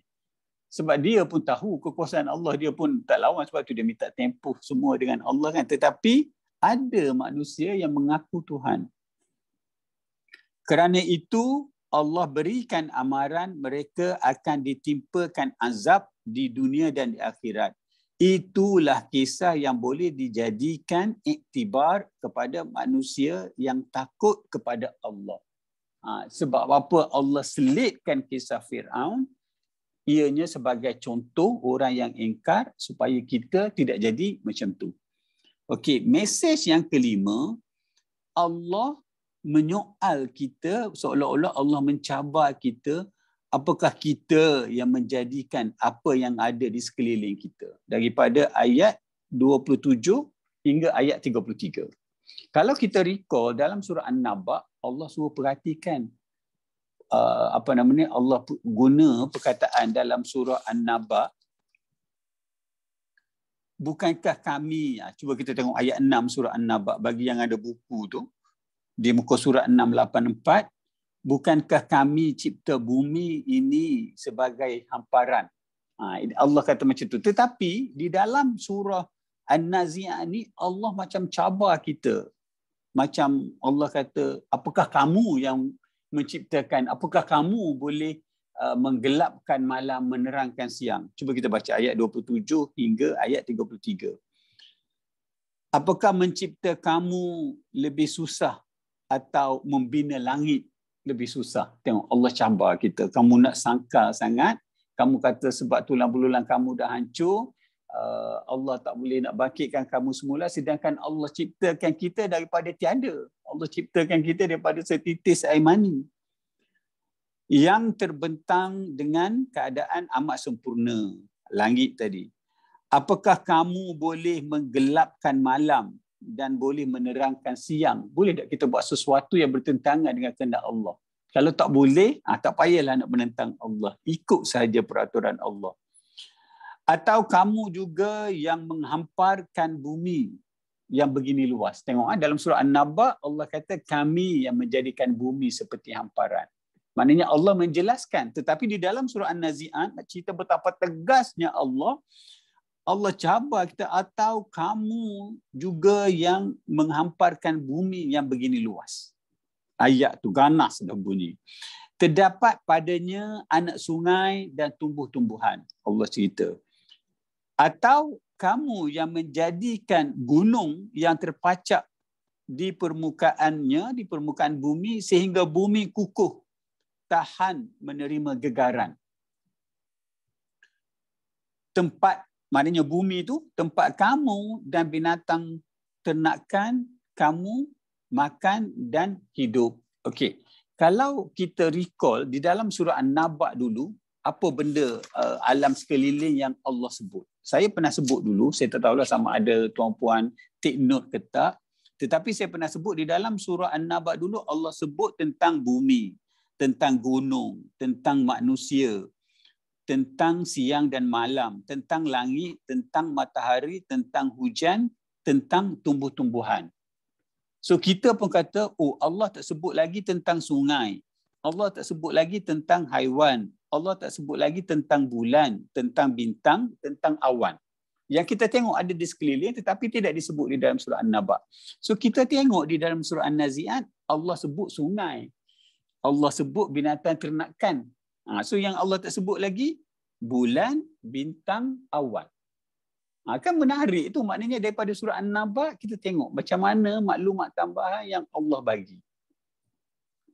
Kemudian mesej yang keenam, sama seperti di dalam surah An-Naba juga, Allah menceritakan ada dua golongan manusia. Di akhirat nanti manusia terbagi kepada dua golongan. Pertama, golongan yang tidak beriman, yakni yang melampaui batas dan melebihkan kehidupan di dunia dari kehidupan di akhirat. Tempat mereka neraka. Yang kedua, orang yang bertakwa dan mampu menahan nafsu. So tengok betapa besarnya cabaran nafsu sehingga Allah abadikan di dalam Al-Quran. Orang yang bertakwa dan mampu menahan nafsu, tempat mereka di syurga. So kita tengok ayat 34 hingga ayat 41 macam mana Allah ungkapkan. Ayat 34, bila berbunyi saja serunai sangkakala, barulah kita akan sedar tentang perbuatan kita di dunia. So sekarang ni kita hidup dalam mimpi, duduk koya je, nak rumah besar, nak kereta mewah, nak duit banyak, nak pangkat tinggi. Semua tu akan ditinggalkan. Lalu dilintasi di depan kita api neraka yang sedang marak menyala. Siapa yang tidak beriman dan suka melampaui batas, melebihkan hidup dunia dari akhirat, neraka itulah tempat kembalinya. Siapa yang bertakwa dan mampu menahan hawa nafsu, syurgalah balasannya. Dan kita tahu betapa baiknya Allah, dia ciptakan nafsu kita. Dia kata nak masuk syurga dapat menahan nafsu. Allah bagi kita puasa. Allah syariatkan puasa as a tool untuk mengawal nafsu. Bukan kata siapa yang bertakwa dapat mengawal nafsu boleh masuk syurga, tetapi dia tak ajar kita macam mana nak mengawal nafsu. Tak. Allah bagi puasa. Allah syariatkan puasa untuk kita kawal nafsu. Okey, pukul 10:30. Kemudian di dalam ayat berikutnya, mesej berikutnya ialah bila kiamat akan berlaku. So kita duk sibuk-sibuk nak tanya bila kiamat akan berlaku. Tetapi adakah kita sibuk melakukan persiapan untuk menghadapi hari kiamat? Yang penting adalah untuk kita melakukan persiapan menuju ke hari akhirat. So Allah kata Allah yang akan menentukan hari kiamat. Nabi Muhammad hanyalah mengingatkan sahaja kepada kita. So kita tengok ayat 42 hingga ayat 45. Sementara orang kafir yang kerap bertanya tentang kiamat, Allah menegaskan bukan dia yang dapat menentukan masanya. Semua terpulang kepada Allah menentukannya, sedangkan Nabi hanya mengingatkan saja untuk mereka yang mahu bertakwa. So Allah yang menentukan. So bukan untuk kita sibuk nak tanya bila kiamat, tanda besar kiamat dah timbul ke, Dajjal nak timbul bila. Soalannya sekarang ni, sementara Allah bagi peluang, kita tingkatkan bekalan kita. Kemudian mesej yang terakhir, manusia yang tidak beriman, mereka akan menyesal di akhirat besok. Kalau di dalam surah An-Naba mereka menyesal, mereka kata alangkah baiknya aku jadi tanah. Tetapi di dalam surah An-Nazi'at mereka menyesal betapa singkatnya hidup di dunia ni. So kalau kita sedar hidup di dunia ni singkat, hidup di akhirat tu kekal abadi, apakah berbaloi kita nak buat sesuka hati melanggar peraturan Allah? So dia kata seolah-olah 1 atau 2 hari sahaja di dalam ayat 46 tu, kalau kita boleh tengok. Di dalam ayat 46, ayat terakhir, ketika itu barulah kita tersedar seolah-olah hidup dunia baru sehari 2 sahaja. So soalan saya, berbaloikah kita kejar dunia yang cuma sehari 2 dan abaikan akhirat yang kekal abadi? Okey, cuba kita tengok pula poin nombor 4, keterkaitan. Kaitan di antara surah An-Naba, surah ke-78 dengan surah An-Nazi'at, surah yang ke-79. Surah An-Naba menjelaskan sikap orang musyrik yang mempersoalkan tentang adanya hari kiamat. Mereka mempersoalkan mungkin kerana mereka meragui kerasulan Nabi Muhammad sallallahu alaihi wasallam. So lalu Allah kemukakan bukti-bukti tentang adanya hari kiamat. Ayat yang digunakan ialah bukankah kami, yakni Allah yang ciptakan bumi. Itu tone yang Allah pakai. Tetapi di dalam surah An-Nazi'at, orang musyrik mempersoalkan tentang hari kiamat dengan menggunakan logik akal. Dalam ayat 11 mereka kata, bukankah tulang kita telah hancur? Bagaimana Allah nak bangkitkan kita semula? Lalu Allah bersumpah bahawa kiamat pasti terjadi. Allah bagi amaran juga, jangan ingkar macam Fir'aun dalam surah An-Nazi'at. Dan Allah juga nak kata cabar ya manusia dengan ayat, apakah kamu boleh menggelapkan malam dan menerangkan siang. Di dalam surah An-Naba Allah kata, kami jadikan malam untuk kamu berehat, kami jadikan siang untuk kamu bekerja. Tetapi di dalam surah An-Nazi'at Allah macam cabar, macam templak, Allah macam guna bahasa yang lebih tegas. Apakah kamu boleh menggelapkan malam dan menerangkan siang. Tetapi kedua-dua surah tu menceritakan tentang huru-hara hari kiamat. Kedua-dua surah tu menceritakan tentang dua golongan manusia, yakni orang yang tidak beriman tempat dia ke neraka, orang yang bertakwa tempat dia ke syurga. So dalam ilmu psikologi motivasi kita kata begin with the end in mind. Maknanya kita nak buat apa-apa, lihat ke hujung dulu. Kita nak buat apa-apa sekarang, tengok kalau aku buat benda ni, adakah akan membawa aku ke syurga? Ataupun kalau aku buat benda ni, adakah ia akan membawa aku ke neraka? Jalan-jalan ke syurga tu jelas, jalan-jalan ke neraka tu pun jelas. Jadi kita kenalah buat pilihan. Dan di dalam kedua-dua surah tu juga Allah ceritakan ciri orang-orang yang tidak beriman untuk kita jauhi, ciri-ciri orang bertakwa untuk kita ikuti. Dan Allah ceritakan juga tentang azab neraka, tentang nikmat syurga. Dan akhir kedua-dua surah tu Allah tutup dengan penyesalan orang kafir. Di dalam surah An-Naba mereka nak jadi tanah. Di dalam surah An-Nazi'at mereka kata hidup ni sehari atau 2 hari sahaja. So mereka menyesal. Okey, soalan saya kita pergi laju-laju sikit. Nota saya ni ada 2 muka lagi. Soalannya, kenapa Allah sebut orang kafir dulu? Kenapa Allah sebut tentang neraka dulu diikuti oleh orang yang bertakwa? Kenapa Allah tidak sebut orang bertakwa dulu, kemudian sebut orang tidak beriman? Kenapa? So jawapan dia ialah sebab orang kafir, orang yang tidak beriman tu lebih ramai. Tetapi orang yang beriman, orang yang bersyukur itu sedikit.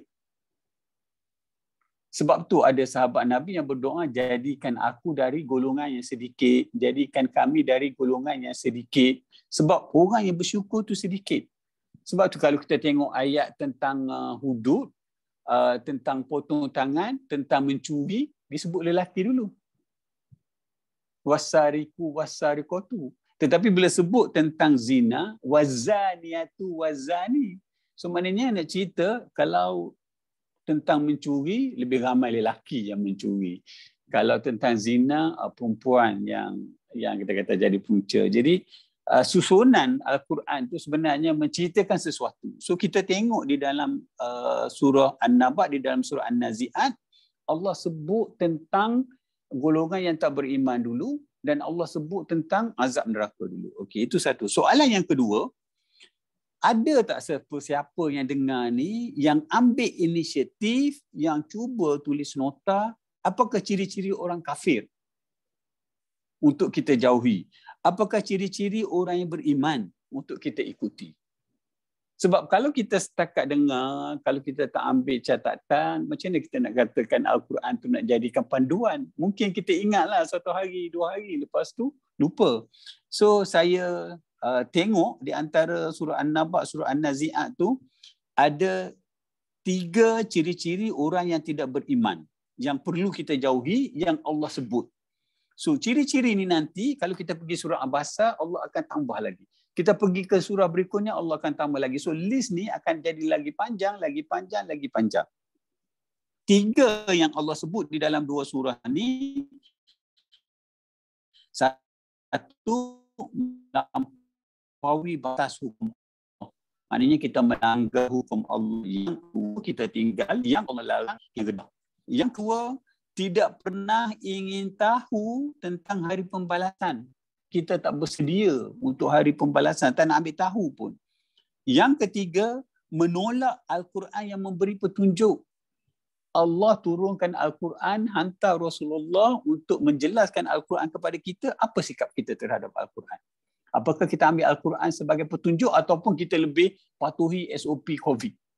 Bisa kita katakan, bagus kena patuhi juga SOP COVID. Tetapi Al-Quran ni sebenarnya SOP untuk hidup kita di dunia ni demi menjamin kesejahteraan di akhirat. Kalau kena COVID, mati, habislah cerita COVID. Tetapi cerita akhirat tu, cerita Al-Quran tu tak habis dengan mati.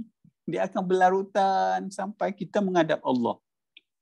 Dan yang keempat, melebihkan hidup dunia dari akhirat. Nah, itu 4 ciri-ciri yang Allah sebut tentang orang yang tidak beriman di dalam surah An-Naba dan surah An-Nazi'at.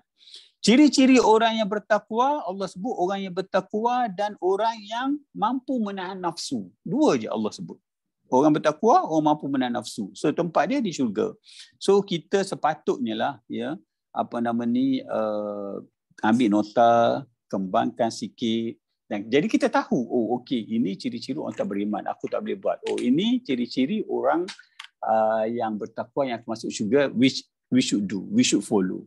Okey, di antara huru-hara hari kiamat yang berlaku, yang Allah ceritakan di dalam 2 surah tu, bila saya combine, langit akan pecah seolah-olah wujudnya pintu yang maha luas. So langit yang kita tengok sekarang ni yang tak nampak cacat celah tu di akhirat akan pecah. Cerita betapa dahsyatnya peristiwa hari akhirat. Gunung-gunung, tak kira batu ke, gunung tanah ke, gunung-gunung akan hancur menjadi debu berterbangan di udara. Okey. Kemudian sangkakala pertama bumi akan hancur menjadi debu. So, gunung hancur, bumi hancur, sangkakala kedua kita akan dibangkitkan semula. Itu huru-hara hari kiamat. Dan azab neraka, Allah cerita juga azab neraka. Satu, Allah kata tanpa angin yang menyejukkan. Duduk dalam api panas tanpa angin yang menyejukkan.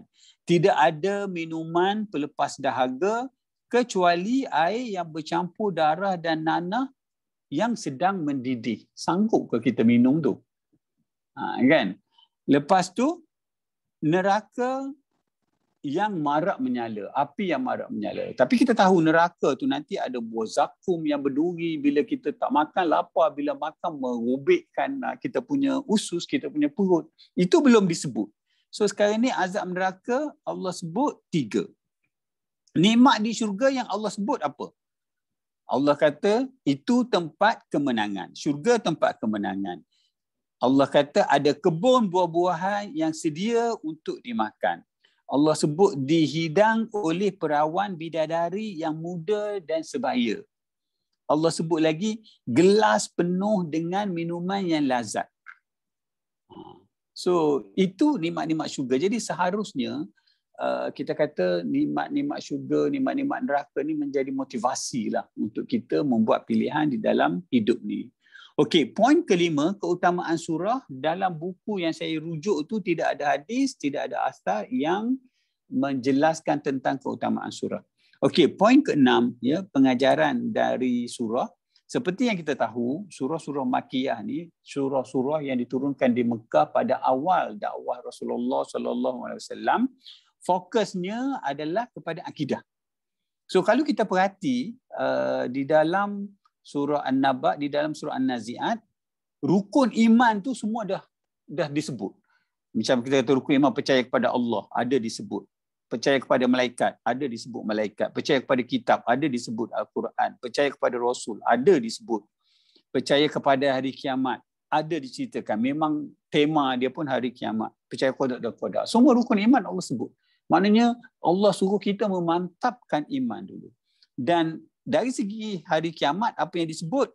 Disebut tentang buku catatan amal, disebut tentang timbangan amal, disebut tentang sangkakala, kebangkitan semula selepas kematian, disebut tentang syurga, disebut tentang neraka. Apa yang belum sebut, yang kita pernah dengar sebelum ni, ialah seksa kubur, belum kita kedengaran, naungan arash, belum disebut, telaga Kausar, belum disebut, itu tunggu ina'atayna Kausar. Kemudian syafaat Rasulullah tak disebut, titian sirat tak disebut. So kita KIV dulu benda ni, kita tengok bila Allah nak sebut, bagaimana Allah nak sebut. Dan rukun iman, kita kata semua dah disebut. Rukun Islam, masa tu tak ada lagi. Di dalam dua surah ni. Macam kita kata, kalau kita tengok rukun Islam, mengucap 2 kalimah syahadah. Itu sebenarnya persoalan iman. Sebab iman tu perlu dikosak dalam hati, disebut di lidah dan dizahirkan dengan perbuatan. Tetapi solat tak ada lagi. Puasa tak ada lagi. Zakat tak ada lagi. Haji tak ada lagi. So maknanya perintah syariat tu tak datang lagi. 2 surah dalam juzuk amal yang kita belajar, An-Naba An-Nazi'ah, fokusnya kepada akidah, fokusnya kepada hari pembalasan supaya kita rajin mengerjakan amal soleh, supaya kita tabah meninggalkan maksiat. Jadi sebagai kesimpulan, tanyalah diri sendiri, apakah kita masih ragu-ragu tentang hari akhirat, apakah kita masih ragu-ragu tentang hari pembalasan. Kita akan ditanggungjawabkan di atas segala yang kita perbuat selama hidup di dunia ini. Yang pertama. Yang kedua, kalau kita tidak ragu-ragu, apakah kita persiapkan diri kita untuk ke sana, ataupun kita sama macam orang lain, sibuk duduk nak tanya bila kiamat akan berlaku, sibuk duduk tanya tanda-tanda besar kiamat dah keluar ke belum, bila Dajjal nak keluar, tapi persiapan tak dilakukan. Yang ketiga, apakah nikmat syurga itu tidak cukup untuk memotivasikan kita untuk melakukan amal soleh? Ya. Dan yang keempat, apakah azab neraka tidak cukup untuk menggerunkan kita untuk menghindari segala dosa dan maksiat kepada Allah. Wallahu a'lam. Kembali kepada moderator. Terima kasih Tuan Haji Ma'aruf. Sekarang kita dah 10 kuis tu kira kalau saya nak buat kuis boleh tak Ji? Sebab boleh. Kita ada hadiah tetapi tidak ada pemenang dalam sesi tajwid tadi. Saya nak tanya, kalau kita tengok surah An-Naba kan, kita penamaan surah tu sebab ada ayat yang menyebut perkataan tu. Amma yatasaalun anin naba'il azim. Kalau kita kata kenapa dinamakan surah An-Nazi'at, sebab ada wan nazi'ati gharqa. Okey, soalan saya, apakah surah di dalam Al-Quran yang nama surah tu tak ada dalam ayat-ayat dalam surah tersebut? Jom kita tengok siapa yang pakar tentang nama-nama surah yang sedar bahawasanya surah tu tak ada, nama dia tak ada dalam ayat tu. Macam kalau kita kata surah Al-Asr wal Asr, kita tahu. Apa boleh jawab? Angkat Siapa tangan. boleh jawab? Sila-sila. Saya. Dapat hadiah cepat. Buku-buku, dapat buku. Tu. Al-Ikhlas. Al-Ikhlas. Betul. Ambil detail. Okey, Abang Waris, nanti kontak saya, bagi alamat dan nombor. Satu lagi. Seorang lagi. Satu lagi. Banyak surah. Banyak ke? Yang saya tahu 2 aja. 2. Yang saya tahu 2 aja. So lagi. 2 aja. Satu lagi surah yang perkataan tu tidak ada di dalam surah tu. Kalau kita tengok daripada ayat pertama hingga ayat terakhir surah tu, tak ada.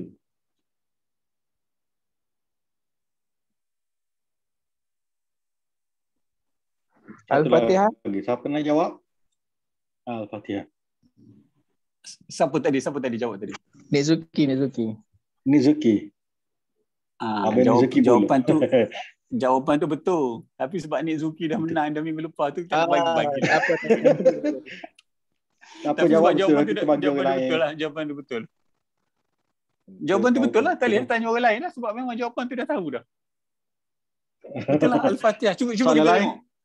Qul huwallahu ahad, Allahus samad, lam yalid wa lam yulad wa lam yakul lahu kufuwan ahad. Tak ada perkataan Al-Ikhlas kat situ.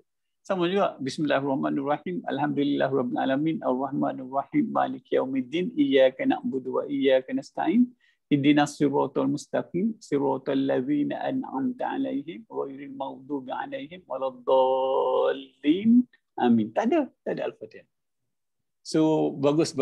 At least orang peka lah dengan penamaan surah. Kita nak bagi soalan lain. Soalan lain kena tanya Tok Ta. Tanya Tok Tok Ta. Ta. Sebelum bersurai, nak bagi satu hadiah.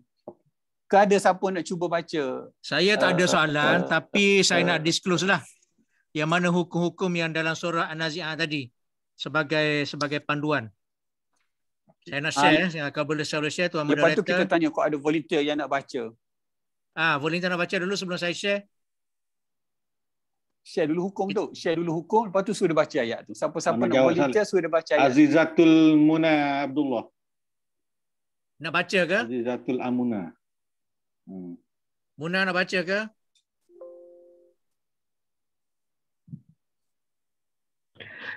Soalan tajwid tu, Boleh. Amin. dengar tak? Dengar. Okey. Tadi soalan tajwid tu nak Dengar. jawab. Soalan tajwid tu nak jawab, tapi apa tadi menekan apa tu macam dah lambat nak jawab, dah jumpa dah Okey, ayat jawab tu. sekarang. Jawab sekarang. Nak jawab Dia boleh sekarang. jawab. Tapi Kita bagi Muna jawab sekarang. kena tunjuk balik lah ayat tu balik. Tunjuk balik ayat tu boleh? Tunjuk Tak ada sebab kita Quran ke? Quran tak ada ke? Tak, tak tahu surah apa yang tadi Tok Ta tunjuk tu kan? An-Nazi'at, surah An-Nazi'at. Surah An-Nazi'ah. Surah Nazi'ah. Surah An-Nazi'at, surah yang ke-79. Ada?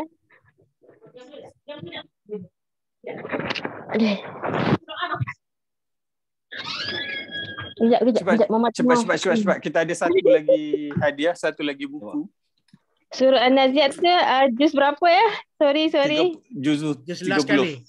79. Surah 79. Surah 79. Muka surat berapa tu? Surah. Juz last kali. Surah 79. Tengok dari muka hujung surat. lah. Dia juz berapa? 30. Juz 30. Surah kedua dalam Muka juz 30. surat Muka surat 440. Muka surat 583. 440 Yasin. Sorry. 583 muka surat. 58. 583. Sorry, ada tersilap. 583. 583. Mata pun kabur. Sekejap. Bentar deh. Nina dia jumpa. Tak apa. Kita bagi kepada yang sanggup menunggu. Surah 583. Okey. Ayat berapa tadi? Tak, dalam surah ayat tu, soalan dia, dalam surah tu, yang pertama cari yang kita belajar malam ni, hukum iqlab. Hukum iqlab cari. Ada berapa? Iqlab dengan idgham ah. Iqlab dengan idgham. Lepas tu yang bonus nanti izhar lah yang kita dah belajar 2 minggu lepas. Nak cari apa? Iqlab. Iqlab. Wan nazi'ati gharqa kan ayat dia? Gharqa. Sepanjang 46 ayat tu sepanjang 46 ayat tu cari yang mana hukum iqlab, cari hukum idgham. Nak bisa je ni. Mana? Bagi contoh mana? Bagi satu dua apa tak apa. Okey, benar bagi contoh ayat yang ke berapa ni? Wa burizatil jahimu liman yara. Ayat yang ke 26. Itu iqlab tu. Itu bukan iklab, itu idgham. Tak, nun mati bertemu dengan ya kan? Limai yara. Itu idgham. Idgham Iklab. ma'al-ghunnah. Iklab. Nun mati bertemu dengan ba. Iklab. Sorry. Kita cari iklab dulu. Oh, iklab dulu deh. Ah. Oh, sorry. Iklab. Nun mati bertemu dengan ba. Ba.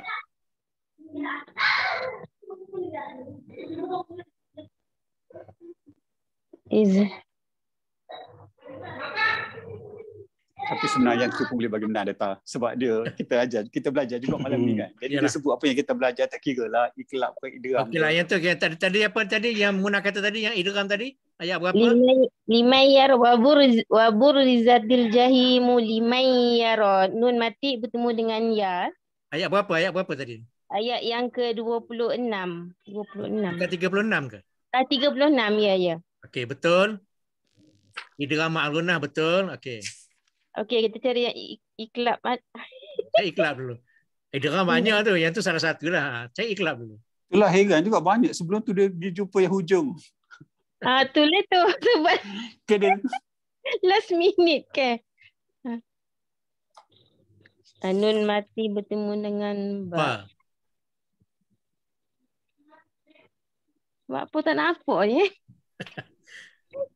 Tak apalah. Sebenarnya tu soalan trik sebenarnya.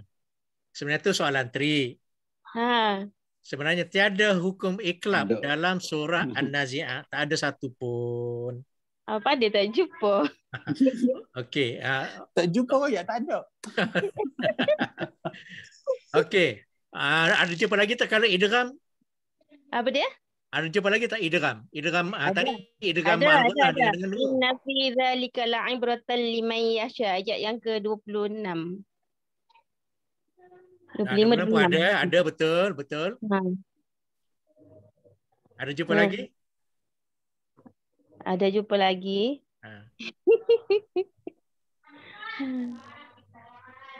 Nun mati bertemu dengan apa? Idgham ma'al-ghunnah ataupun idgham bil-ghunnah kan ni? Yang tadi dua tadi ma'al-ghunnah. Apa ayat yang ke-23? Mata'an lakum kan? Tanwin bertemu dengan lam. Ya, ayat ke-33. Ya. Betul, bil-ghunnah betul. Okey, betul lah. Kita boleh bagi hadiah lah ke Muna. Untuk makluman, kalau saya boleh share kat sini, kita boleh share sebab kita pun dah larut malam ni. Saya share kat sini ya. Share.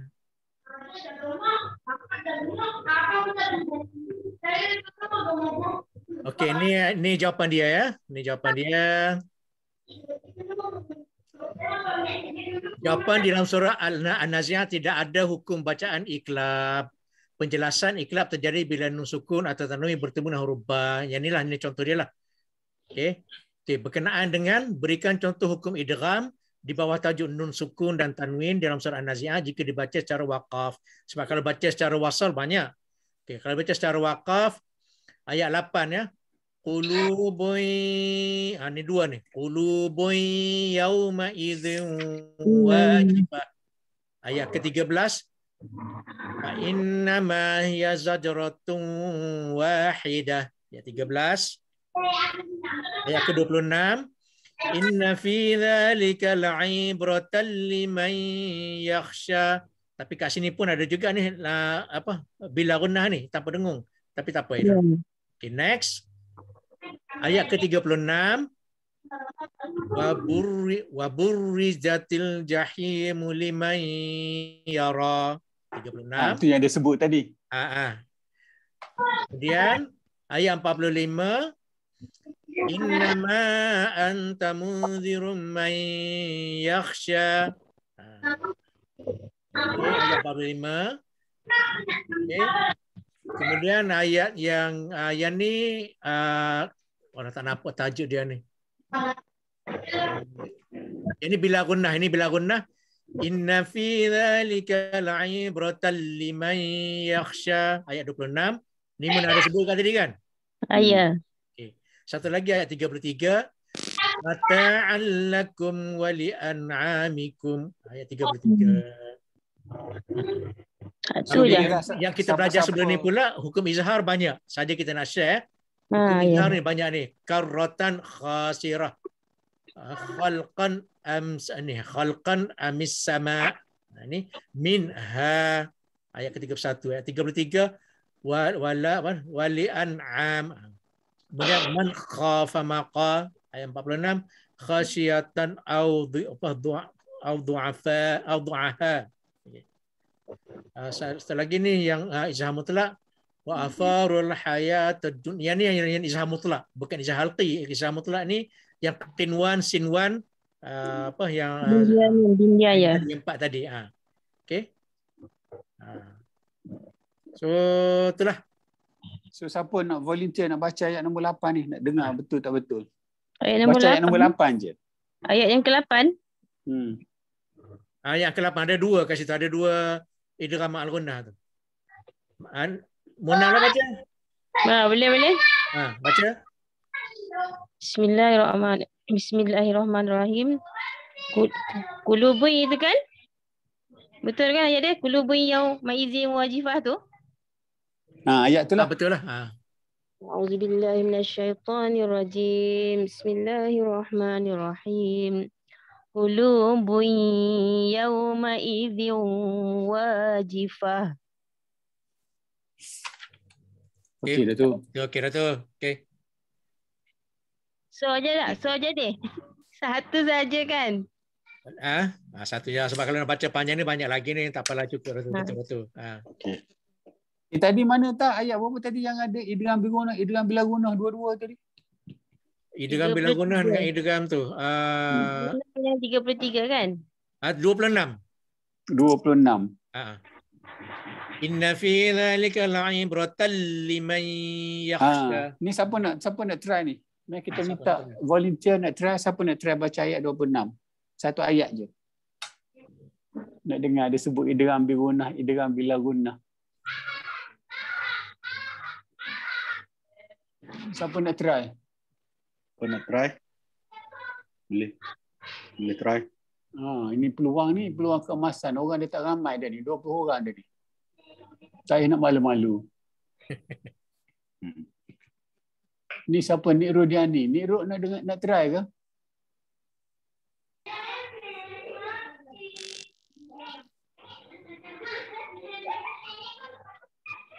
Ke Misbah nak try? Siapa lagi nama yang batch 9? Panggil nama dah lah sekali ni. Try lah. Takkan kita pemalu kot. Bertera lah. Okey. Ayat 26 dah. Okey. Dengar tu tak? Okey. Bismillahirrahmanirrahim. Inna fi dzalika la'ibratan liman yakhsha. Since kita dah belajar makhraj, za tu kena lembut sikit. Lembut je dia. Boleh semula. Baca semula. Za tu lembut sikit sebab dia zal. Dia di hujung gigi. Zal. Sebab kita dah belajar makhraj kan sebelum ni, jadi kita kena molek lah. Okey. Inna fi dzalika la'ibratan liman yakhsha. Okay. Alhamdulillah. Yang benda kita belum belajar lagi pun dah betul juga tu. Qalqalah, betul dah tu. Ada kita belum belajar lagi tu. La'ibratan, huruf ba tu qalqalah. Bakal dia mana bisa belakang ni benda-benda belajar lagi pun dah tahu ni. Itulah. Saja je buat ni saja ni. Kori belakang ni. Ya. Okey, Nawi tu dapat kan dah pukul 11 dah. Boleh tutup majlis dia tak? Ya, boleh dah. Okey. Sebelum kita bersurai, saya nak umum dua perkara lah. Yang pertama, pada hari Khamis 16 hari bulan 16 September ni, daripada pukul 9 pagi sampai pukul 12 kita akan adakan satu lagi tazkirah yang bertajuk Baiki Solat Kita. InsyaAllah akan dikendalikan juga oleh Datuk Muhammad Atta dan Tuan Haji Muhammad Arif. InsyaAllah kita ramai-ramai boleh panggil family ke apa semua. Meramaikan majlis pagi-pagi Khamis ni. Memang cuti kan. Okey, yang kedua, next episode kita akan adakan pada 28 September. Episode yang keempat kelas ni lah, tazkirah ni. Isinya dua pengumuman. Okey, dengan itu kita baca doa ringkas dulu sebelum berakhir. Doa khatam Al-Quran. Okey. Apa nak baca? Slide ni masih share lagi ke ni sebab saya tak boleh tengok dah ni. Boleh share? Share doa ringkas khatam Al-Quran. Okey, tak apa saya bacalah. Ha. Bismillahirrahmanirrahim. Alhamdulillahirabbil alamin. Wassalatu wassalamu ala asyrafil anbiya'i wal mursalin wa ala alihi wa sahbihi ajma'in. Allahumma arhamna bil Qur'an waj'alhu lana imaman wa hudan wa nuran wa rahmah.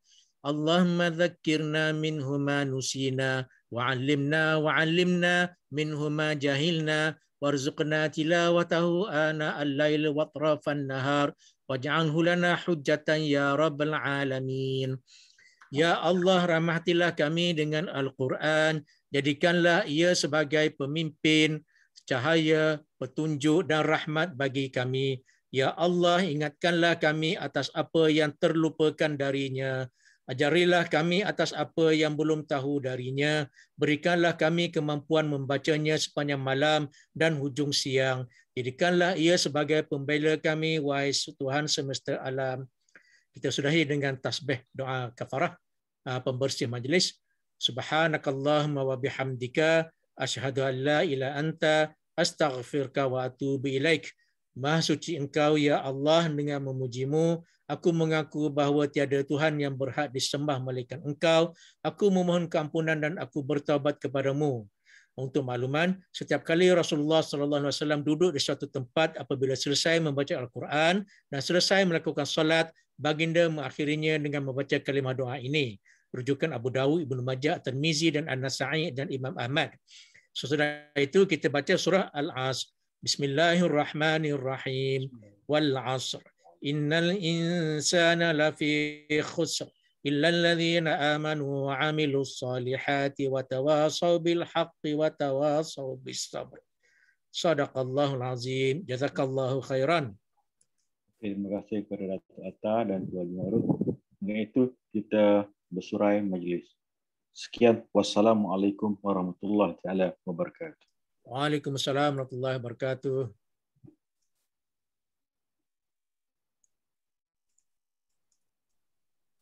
Kita jumpa hari Khamis pula dah.